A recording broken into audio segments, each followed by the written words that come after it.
yellow, black, white, and brown.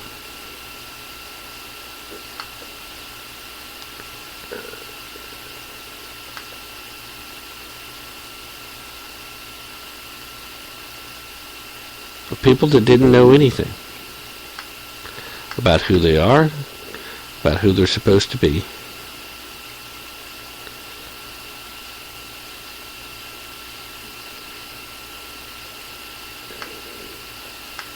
This man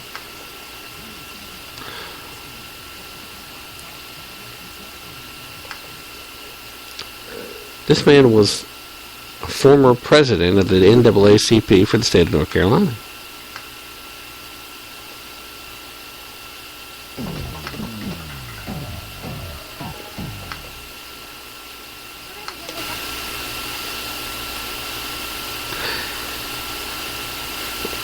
He said that the Confederate flag needs to continue to wave.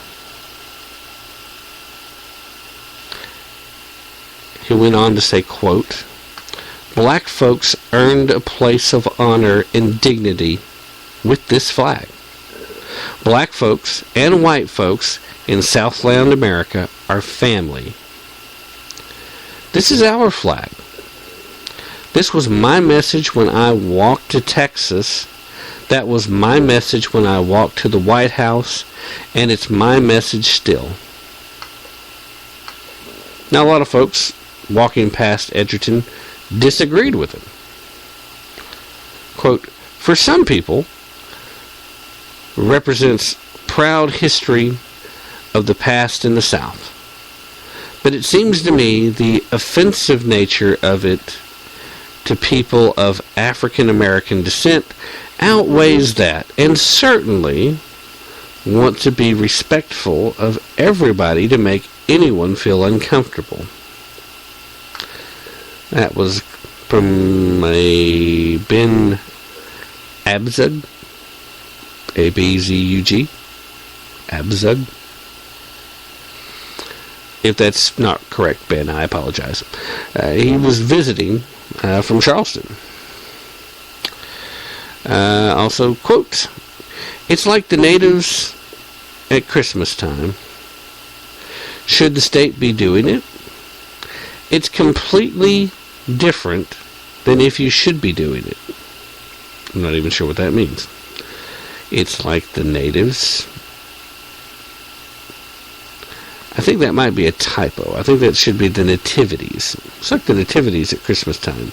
Should the state be doing it? Yes, actually. Who said this? Alan Doley? Okay. Alan, yes, the state should be doing it if the state wants to, because this imaginary separation of church and state doesn't actually exist, not in the Constitution anyway. All it says is you can't pass a law establishing a state religion. And it has nothing at all to do with what the states decide to do. Anyway, it's completely different than if you should be doing it. If people stop worrying about symbols and start worrying about each other, none of these problems would be happening. Well, there you go. Actually, Alan, I can agree with you there. And he's right. This symbol is not a symbol of something bad.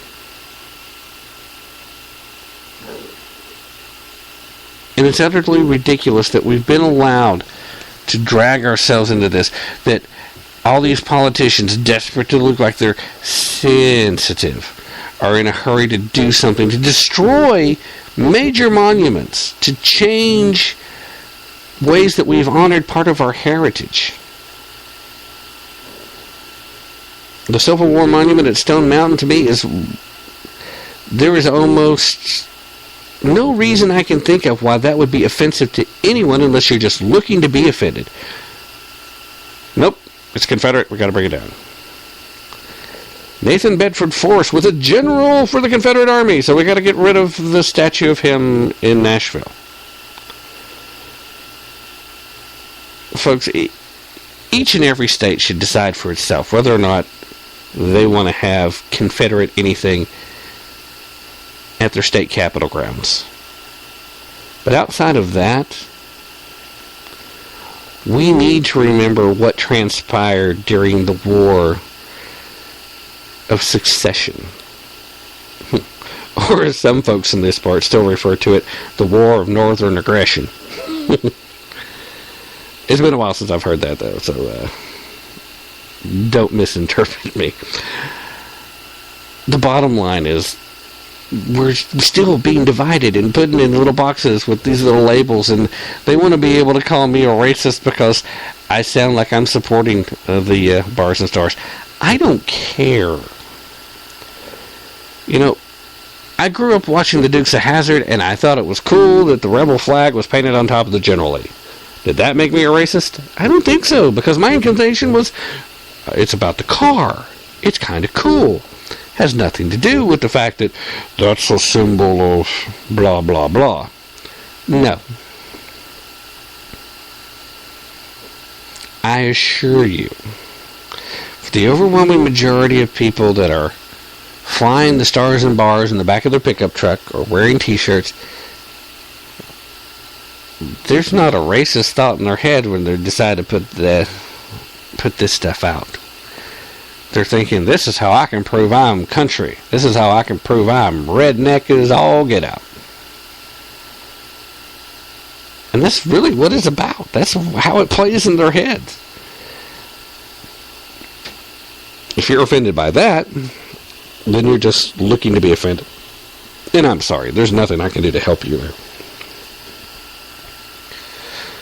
But here's the deal. If you're going to go ahead and ban Confederate flag, then please stop selling the Nazi memorabilia. Let's just be fair. Let's play this logic out all the way across the board. The Nazis did way more damage than the Confederacy ever did. Way more. And again, let's stop fighting about this. Let's stop going on about it. Let's stop the insanity, and let's get back to focusing on real issues like how somebody gets to stand around in the streets and say, let's kill a bunch of white men and their families, and how that's okay. We're supposed to be tolerant of that. That's protected free speech. Let's get away from that. Let's stop blaming the Confederate flag for the ramblings of someone that was unbalanced. And let's start facing the reality of what actually is racism in the United States, while we still understand that there is a real form of racism that exists, instead of eventually feeling like everything's racism, nothing's racism, nobody cares anymore. You can only pull the race card so many times before it no longer has an effect. I think we may be approaching that time. It's just that, in this case, he obviously was racist. This kid that did the shooting in Charleston. But he also was obviously very unbalanced. He's not mentally well. So he doesn't paint an accurate picture of what white people are like in the South. He doesn't paint an accurate picture of what most people are like anywhere. This kid is out there. Nuts. Loony. Any other little slang term that's politically incorrect to say. Let's go ahead and throw it out there, because I'm done being politically correct, by the way. I'm done with it. Try not to be anyway. But that's it. Anyway, I was going to wrap up. I got back onto this rant. Let's just remember, pull together, ladies and gentlemen, instead of pulling apart. Stop letting them distract us with BS crap, and let's get focused on solutions, and let's get focused on real problems. Real problems like politicians trying to pass fast-track capabilities, and in the process getting millions of dollars in donations from companies that would benefit from the fast track. Let's deal with problems like the fact that we have a Supreme Court that doesn't seem to understand what its role is anymore. Let's deal with problems like the fact that we still have people in this country that need assistance, and our churches are not reaching out enough. And let's get together. Let's start taking care of our neighbors again the way we did back in the day. Not getting in their business. Let's get back to a libertarian point of view. Keep the government small. I'll mind my business, you mind your business, and the only time that I get involved in your business is when you ask me for help, and that help is legal for me to give, and vice versa. Let's be friends. Let's be neighbors. Let's be neighborly. If we don't like each other, let's stay out of each other's way. Let's let everybody get their individual liberty and then leave them alone. We can do that. We've got to do that. A reset is coming. And one of three things is going to happen most likely when that reset does happen.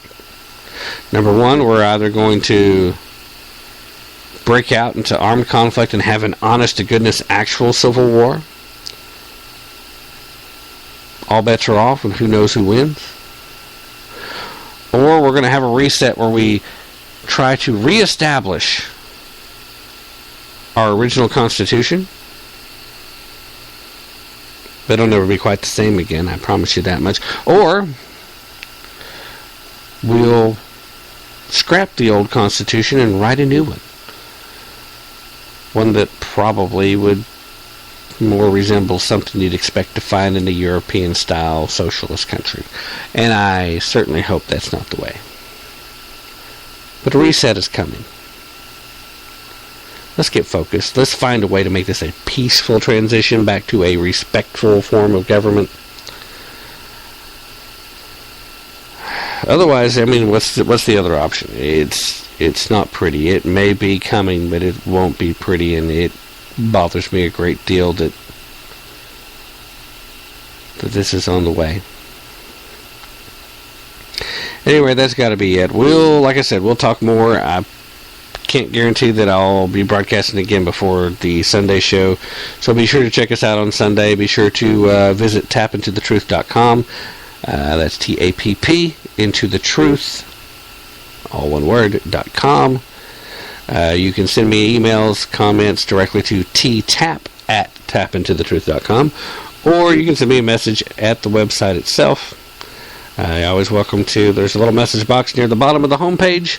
There's also places where you can make contributions to help the show. Efforts to try to get upgrades to the equipment, to improve the show in a multitude of other ways if you'd like to. Of course, it is not tax deductible, and I have to report it as income and all that wonderful jazz. But if you would like to make a contribution of that nature, you can do so at the tappintothetruth.com page. Also, don't forget to check out Tap Into the Truth on Facebook, and you can also find us on Twitter. If you have not yet checked out teapartycommunity.com, please do so.